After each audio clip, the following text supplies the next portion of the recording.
ఏ భయం? ఓ పులి, భయపడకు భయపడకు నన్ను చూసి. ఎందుకంటే క్రూర మృగాలు కనపడితే బాణం వేసి చంపేసేవాడినిగా. నువ్వు పెద్ద పులివి కాబట్టి నువ్వు అడివంతా తిరుగుతుంటావు. నువ్వు అడివంతా తిరుగుతుంటావు కాబట్టి సీతమ్మ ఎక్కడన్నా కనపడిందా? అలా అడుగుతూ ఏదో మిషపెట్టి దగ్గరికి వచ్చి బాణం వేసి చంపేస్తాను అనుకుంటున్నావా? నేనేం చేయను నిన్ను. కానీ నాకు ఇది చెప్పవా, మా సీతమ్మ ఎక్కడన్నా కనపడిందా అంటే అడివంతా తిరిగే లక్షణాన్ని క్రూర మృగంలోంచి కలుపుకున్నాడు. అంటే పెద్ద పులిని కూడా అడుగుతాడు. ఎందుకంటే పెద్ద పులి అడివంతా తిరిగి వచ్చింది కాబట్టి సీతమ్మ ఎక్కడన్నా కనపడిందేమో అని. ఇది ఉన్మత్త స్థితి అంటే. అంటే ఇప్పుడు ఆయన స్థితి మనకందేది కాదు. మన స్థితిలో మనం ఆయన యొక్క శోకాన్ని గుర్తుపట్టడం అనేటటువంటిది సాధ్యమయ్యేటటువంటి విషయము కాదు. కాబట్టి ఇప్పుడు ఆయన దీన్ని అడగచ్చా దాన్ని అడగకూడదా అనేం లేదు. అడుగుతున్నాడు, లక్ష్మణుడితో మాట్లాడుతున్నాడు. ఈ శోకం పెరుగుతున్న కొద్దీ మాట స్థాయి ఎలా మారుతోందో తెలుసా అండి? ఆయన అంటున్నాడు, నా భార్య చేతులు విరిచేసి ఉంటారు, నా భార్యని ముక్క ముక్కలు చేసేసి కోసుకు తినేసి ఉంటారు. లేకపోతే ప్రియపత్ని జనక మహారాజు గారి యొక్క కుమార్తె దశరథుడి పెద్ద కోడలు సీతమ్మని అపహరించి తీసుకెళ్ళిపోయారు రాక్షసులు. ఎక్కడో దాచేస్తారు. నాకు కనపడలేదనుకో, 14 ఏళ్ళు అయిపోయాయి అనుకో, నేను అప్పుడు అయోధ్యకి రావాలిగా. నేను అయోధ్యలోకి వస్తున్నాను అనుకో, రథం మీద నా పక్కన సీతమ్మ కనపడదుగా. పౌరులందరూ సీతమ్మ ఏది రామా అని అడిగారనుకో, నేనేం చెప్పను? రాక్షసులు ఎత్తుకుపోయారు అని చెప్పాననుకో, తన భార్యనే రక్షించుకోలేని చేతకానివాడు అన్నారనుకో, నేను ఏ ముఖం పెట్టుకుని అయోధ్యకి రాను లక్ష్మణ? నేను ఇంటికి వచ్చాననుకో, జనక మహారాజు గారు వచ్చారనుకో, కూతురు అల్లుడు 14 ఏళ్ళు అరణ్యవాసం చేసి వచ్చారు అని వచ్చి, ఏది నా కూతురు సీతమ్మ ఏది, 14 ఏళ్ళైందయ్యా, ఎంత కష్టపడిందో నీతో కలిసి అడవిలో, ఏది నా తల్లిని ఒక్కసారి చూస్తానని చెప్పి జనకుడు అడిగాడు అనుకో, నేనేం చెప్పను? నా మామగారి దగ్గర కన్యాదానం చేసి ధర్మంలో నీకు ఉపకరణంగా ఉంటుందని నీకు ఇస్తే, అరణ్యవాసానికి నిన్ను అనుగమించి వస్తే, ఇంత గొప్పవాడివని లోకమంతా కీర్తిస్తే, నువ్వు సీతమ్మని విడిచిపెట్టి అరణ్యం నుంచి తిరిగి వచ్చావా అని నన్ను జనకుడు అడగడు. కాబట్టి నేను ఇందుకు ఇంకా అయోధ్యకి రావడం, నేను రానే రానన్నాడు. తిరిగాడు, ముఖం బడలిపోయింది, అలిసిపోయాడు, దాహం వేస్తోంది. కొండలు, కోనలు, పర్వత గుహలు, చెట్లు, చామలు, తీగలు, పొదరిళ్ళు అన్నీ తిరిగి బడలిపోయి పర్ణశాలకొచ్చి పడిపోయి లక్ష్మణుణ్ణి పిలిచి, నాయనా లక్ష్మణ, ఉదిన గోదావరి తీరంలో ఏమైనా ఒకవేళ ఉందేమో. ఎన్ని మాట్లాడేస్తాడో తెలుసా అండి? వదిన స్నానానికి వెళ్ళిందేమో, నేను లేకుండా వెళ్ళదే. వదిన పువ్వులు తేవడానికి వెళ్ళిందేమో, నేను లేకుండా వెళ్ళదే. వదిన కందమూలాలకు వెళ్ళిందేమో, నేను లేకుండా అడవిలోకి వెళ్ళదే. వదిన ఈ బండ మీద కూర్చుని మనతో మాట్లాడినప్పుడు నీతో కూడా ఎంత ప్రియంగా మాట్లాడింది లక్ష్మణ, ఏది వదిన ఇప్పుడు అంటే మనసు పూర్తిగా అదుపు తప్పిపోయింది. ఇక తిరగలేనంత ఓపిక తగ్గిపోయిన తర్వాత లక్ష్మణుణ్ణి పిలిచి, గోదావరి ఒడ్డుకెళ్ళి చూసిరా అన్నాడు. గోదావరి ఒడ్డంతా తిరిగి సీతమ్మ సీతమ్మ సీతమ్మ అని పిలిచి జవాబు దొరకక లక్ష్మణుడు వెనక్కెళ్ళి అన్నయ్య కనపడలేదు అన్నాడు. లక్ష్మణుడి మీద నమ్మకం లేక కాదు. మనం చూడండి, ఉంగరం కనపడలేదు అనుకోండి, ఒకవేళ బ్యాగ్లో పెట్టానేమో, రామాయణం పుస్తకం పట్టుకెళ్ళే సంచిలో కానీ పడేసానేమో చూడు అంటే, ఆవిడ పువ్వులు అవి అన్నీ తీసి అక్కడ పెట్టి ఇందులో లేదండి అంటుంది. ఇందులో లేదండి అన్న తర్వాత ఆయన ఊరుకుంటాడేంటి? ఆయన మళ్ళీ వెళ్ళి ఈయన కూడా రామాయణం పేజీలు అన్నీ తిప్పి ఓసారి మళ్ళీ ఆ బ్యాగ్లో పువ్వులన్నీ మళ్ళీ ఈయన కూడా చూస్తాడు. నా మీద నమ్మకం లేదా? అందులో లేదని చెప్పానుగా, మళ్ళీ మీరు ఎందుకు వెతుకుతున్నారు అందనుకోండి, ఛస్సుమంటాడు. బుద్ధి ఉందా లేదా? నీ మీద నమ్మకం లేక కాదు, ఏమో ఉందేమో అని వెతుకుతున్నాను. లక్ష్మణుడు వెతికిన చోట వెతకడానికి రాముడు మళ్ళీ వెళ్ళాడు. అంటే ఎక్కడన్నా ఒకవేళ లక్ష్మణుడు సరిగ్గా చూడలేకపోయాడేమో, అక్కడే ఉంది. ఒకసారి మనం కూడా వెడితే పోతుందిగా, ఏమో ఇక్కడ కూర్చుంటే ఏమొచ్చింది, పోనీ వెళ్ళి వెతుకుదాం అంటే అసలు ఇంకా ఉండలేకపోతున్నాడు అనమాట. అంటే ఆయన ఎంతగా భార్యని ప్రేమించాడో మీకు తెలుస్తుంది.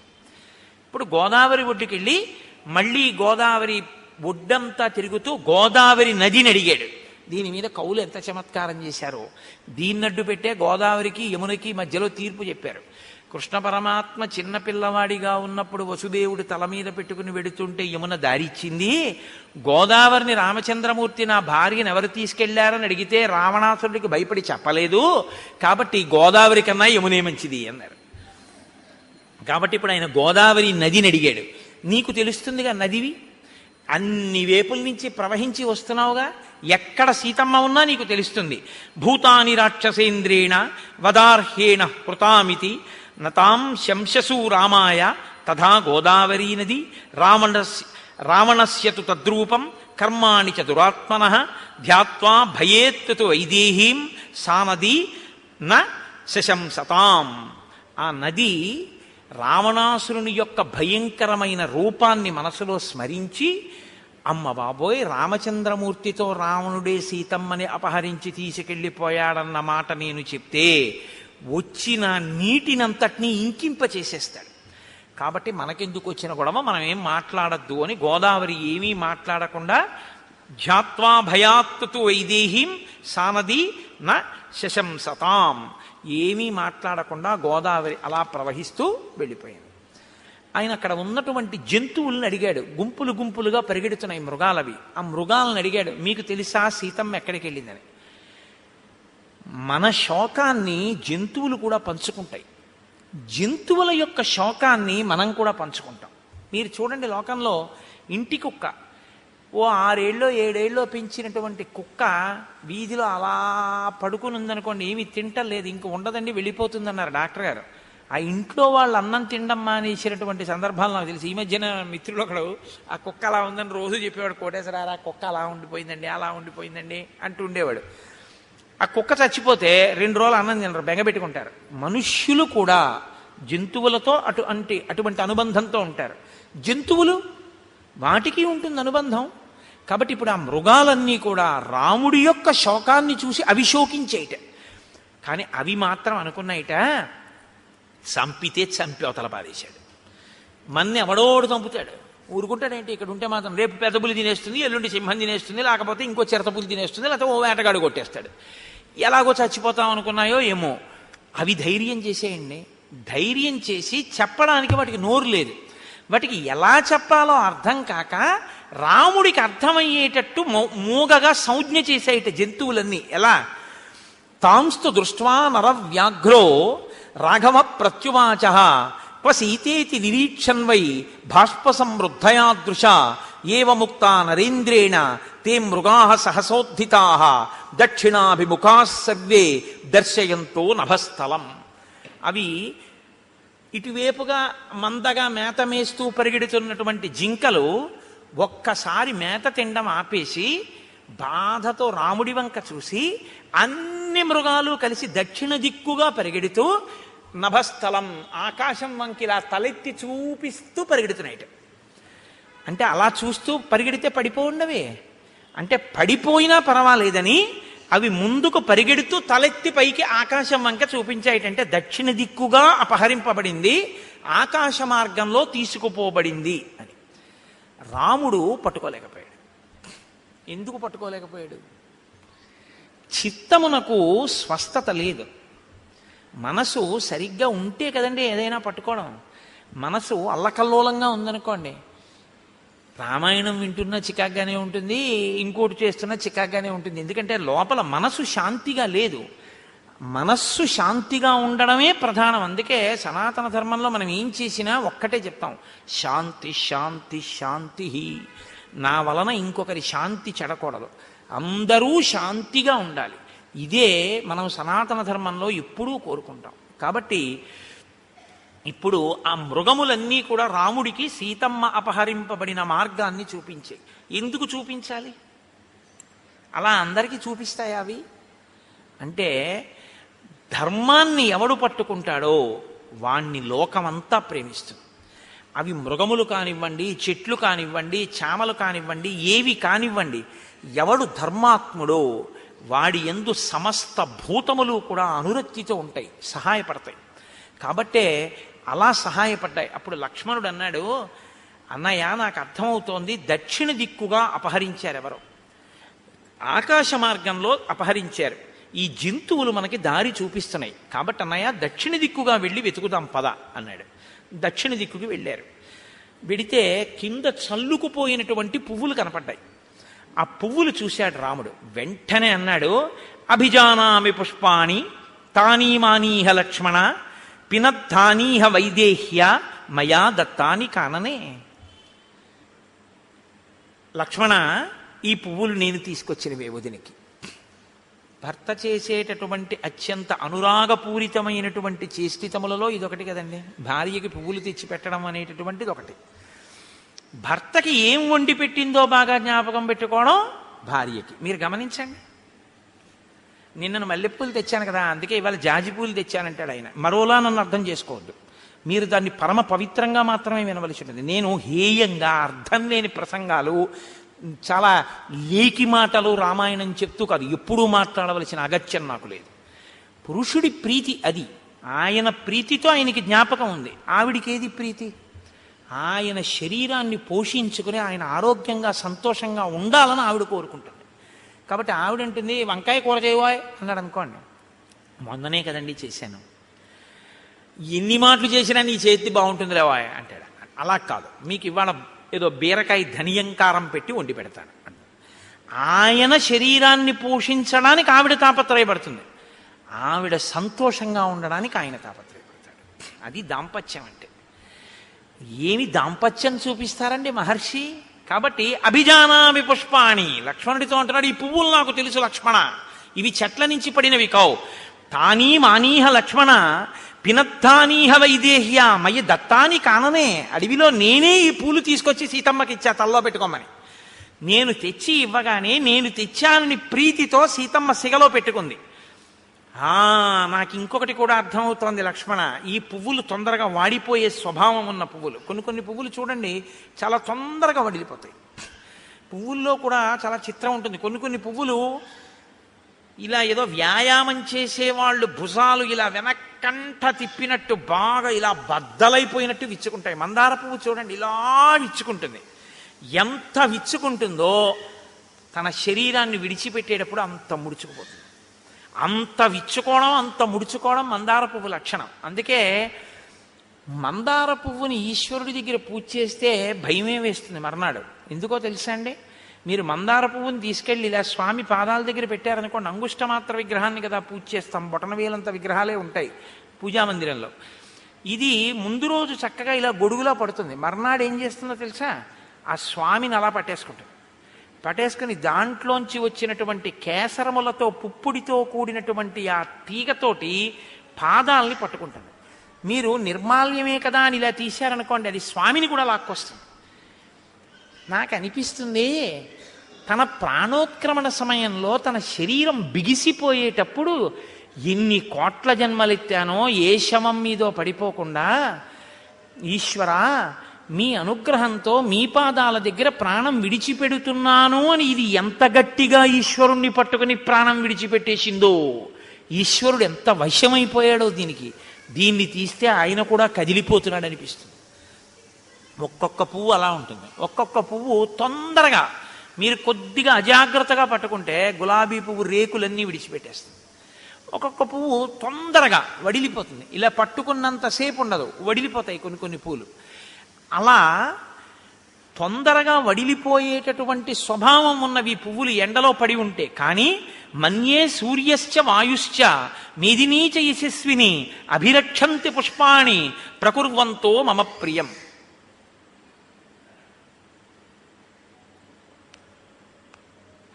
మన్యే సూర్యశ్చ వాయుశ్చ. ఈ పువ్వులు ఇంకా ఇక్కడ ఇలాగే ఉన్నాయి అంటే నేనేమనుకుంటున్నానంటే, సూర్యుడు వీటిని వడిలిపోకుండా కాపాడాడు. వాయుశ్చ, గాలి వీటిని దూరంగా ఎగరగొట్టకుండా గాలి రక్షించింది. మేదినీచ యశస్విని, భూమి ఏ ప్రాణి దీన్ని తినేయకుండా, మట్టిలో కలిసిపోకుండా, ధూళి చేత కప్పబడకుండా భూమాత రక్షించింది. అంటే రాముడి ధర్మం రాముడికి గుర్తులు ఎలా అందజేస్తోందో మీరు చూడండి. ఈ పువ్వుల్ని ఈ ముగ్గురు కాపాడి ఉంచారు. ఎందుకో తెలుసా? ప్రకుర్వంతో మమ ప్రియం. నేను ఈ పువ్వుల్ని చూసి గుర్తుపట్టడం కోసమే ఇవి ఇలా శోభిల్లుతూ పాడవకుండా ఈ పుష్పములు అరవిరిసి ఉన్నాయి ఇంకాను. కాబట్టి ఇప్పుడు ఈ పువ్వులు ఉన్నాయి కాబట్టి, ఇవి సీతమ్మ తలలోవే కాబట్టి, తలలోని పువ్వులు కింద పడిపోయాయి కాబట్టి ఇక్కడే ఎవరో రాక్షసులు సీతమ్మని కబళించి ఉంటారు. దదర్శ భూమౌ నిష్క్రాంతం రాక్షసస్య పదం మహత్ తస్తాయా రామకాంక్షిణ్యా ప్రధానంత్యా ఇతస్తతః రాక్షసేనానువృత్తాయ మైథిల్యాశ్చ పదాన్యథ. ఇక్కడ పాదముద్రల్ని చూస్తే సీతమ్మ తల్లి యొక్క పాదముద్రలు కనపడుతున్నాయి. సీతమ్మ తల్లి పాదముద్రలతో పాటు ఎవరో రాక్షసుడివి పెద్ద పెద్ద పాదముద్రలు కూడా కనపడుతున్నాయి. అంటే ఇక్కడే సీతమ్మ ఎవరో రాక్షసుడితో పెనుగులాడింది అని ఇప్పుడు పువ్వుల్ని బట్టి పాదముద్రల్ని బట్టి ఆ ప్రాంతాన్ని గబగబా వెతికారు. వెతికితే సమీక్ష్య పరిక్రాంతం సీతాయా రాక్షసస్య చ భగ్నం ధనుశ్చ తూణీచ వికీర్ణం బహుధా రథం సంభ్రాంత హృదయో రామ శిశంస భ్రాతరం ప్రియం పశ్య లక్ష్మణ వైదేహ్యా శీర్ణా కనకబిందవ భూషణానాం హి సౌమిత్రే మాల్యాని వివిధాని చ తప్తబిందు నికాశైశ్చ చిత్రై క్షతజబిందుభి ఆవృతం పశ్య సౌమిత్రే సర్వతో ధరణీధరం మన్యే లక్ష్మణ వైదేహి రాక్షసై కామరూపిభి భిత్వా భిత్వా విభక్తావా భక్షితావా భవిష్యతి. రాముడన్నాడు, ఇదిగో ఇక్కడే సీతమ్మ తల్లి ఎవరో రాక్షసులతో పెనుగులాడింది. అందుకే నాకిక్కడ కొన్ని గుర్తులు కనపడుతున్నాయి. ఒక ధనస్సు విరిగిపోయి కింద పడుంది. బాణముల యొక్క ములుకులు కొన్ని విరిగి కింద పడున్నాయి. 2 అమ్ముల పొదులు కింద పడున్నాయి. వీటితో పాటుగా సీతమ్మ తల్లి ధరించినటువంటి నగలలోని బంగారు ముక్కలు, నగలలో పొదగబడినటువంటి మణులు జారి కింద పడి ఉన్నాయి. కాబట్టి ఇక్కడే ఎవరో సీతమ్మని భిక్త్వా విభక్తావా తరిమి సీతమ్మని ఏ అవయవానికి ఆ అవయవం మూడ తీసి తినేశారనుకుంటున్నాను.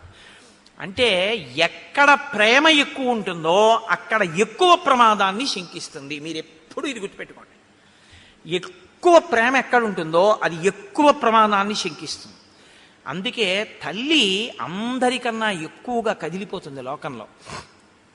పిల్లాడికి ఏమైపోలేదు కదా అంటుంది. అంటే నోటితో అమంగళాన్ని ఉచ్చరించలేక పిల్లాడికి ఏం అవదు కదా అంటుంది. చిన్న జ్వరం వచ్చిందండి అంతే పిల్లాడికి, అమ్మ 3 రోజులు ఉపవాసం చేసేస్తుంది. ఎందుకని అంటే అమ్మ ప్రేమ అటువంటిది. తను నీరసపడిపోయినా, తన ప్రాణం పోయినా పర్వాలేదు, పిల్లాడు బతకాలి. అందుకే లోకంలో అమ్మ ప్రేమ లాంటి ప్రేమ, అమ్మయే దైవస్వరూపం. లోకంలో పరమేశ్వరుణ్ణి చూడాలి అంటే తేలికగా చూడడానికి ఉన్నటువంటి మొట్టమొదటి స్థానం అమ్మయే ఈశ్వరుడు, అమ్మయే పరాశక్తి. కాబట్టి ఆ సీతమ్మ తల్లి నగలలోంచి జారినటువంటి మణులు కనపడుతున్నాయి. ఎవరో 2 రాక్షసులు ఇక్కడ యుద్ధం చేసుకున్నారు అని నేను అనుకుంటున్నాను. అంటే వాళ్ళిద్దరూ కలియబడి సీతమ్మని పంచుకు తిన్నారని రాముడు అనుకుంటున్నాడు. ఇదిగో ఒక మహాధనస్సు ఒకటి విరిగి నేల మీద పడిపోయింది. ఒక బంగారు కవచం ఒకటి పిట్లిపోయి కింద పడి ఉంది. 100 చువ్వలు కలిగినటువంటి ఒక ఛత్రం కింద పడింది. ఈ గొడుగు కర్ర విరిగిపోయింది. బంగారు కవచములు పిశాచముఖములు కలిగినటువంటి ఈ రథమునకు పూంచబడినటువంటి అశ్వములు కింద పడిపోయి ఉన్నాయి. బాణపు ముక్కలున్నాయి. 2 అమ్ముల పొదలున్నాయి. ఒక సారథి కింద పడి మరణించి ఉన్నాడు. తలపాగాలు మణికుండలములు పెట్టుకున్నటువంటి 2 చామరగ్రాహిణులు, అంటే రథంలో కూర్చున్న వాడికి చామరం వేయడానికి ఉండేటటువంటి సేవకులు 2 అటువంటి చామరగ్రాహిణులు నేల మీద పడి మరణించి ఉన్నారు. ఇంతమంది మరణించారు. నెత్తుటి చుక్కలు కనపడుతున్నాయి. కాబట్టి ఖచ్చితంగా సీతమ్మ ఇక్కడ భక్షింపబడి ఉంటుంది లక్ష్మణ అనగానే, అంటే ఇంక ఏ ఆధారం కనబడ్డా సీతమ్మ చనిపోయిందని ఆయన ఆలోచన. వెంటనే ఆయన నోటి వెంట వచ్చిన మాట ఏమిటో తెలుసండి, ఇది ఇంకా హద్దులేని ఆగ్రహానికి కారణం అయిపోవడం అంటే ఎలా ఉంటుందో చూడండి. నధర్మస్త్రాయతే సీతాం హ్రియమాణాం మహావని. ఇప్పుడితవరకు ఏమన్నాడు? భూమి కాపాడింది, వాయువు కాపాడాడు, సూర్యుడు కాపాడాడు అన్నాడు. మృగములు దారి చూపించాయి, తన ధర్మములు తన్ని రక్షిస్తోంది. కానీ సీతమ్మ మరణించింది అనుకున్నాడు నెత్తుటి చుక్కలు చూడగానే. అనుకున్న వెంటనే నోటి వెంట వచ్చిన మాట ఏమిటో తెలుసా అండి? నేను నమ్ముకున్న ధర్మం నన్ను కాపాడలేదు. ఇది కౌసల్య చెప్పి పంపించిన మాట. నియమేన ధృతేన చ. నీ మనస్సులో వచ్చిన ఆలోచనలకి అనుగుణంగా ధర్మం మీద నిర్ణయం చేసి ధర్మాన్ని వదిలిపెట్టవద్దు అని చెప్పింది కౌసల్య. నేను అందుకే మీతో ఆ రోజున అయోధ్యకాండ చెప్తూ మనవి చేశా. ప్రయాణానికి సరిపడ సద్యన్నపు మూట ఇచ్చినట్టు 14 ఏళ్ల అరణ్యవాసానికి సరిపోయే మాట కౌసల్య చెప్పి పంపించింది. తల్లులు పిల్లలకి ఏం నేర్పాలో అయోధ్యకాండలోంచి నేర్చుకోవాలి అని చెప్పడానికి కారణం అది. కాబట్టి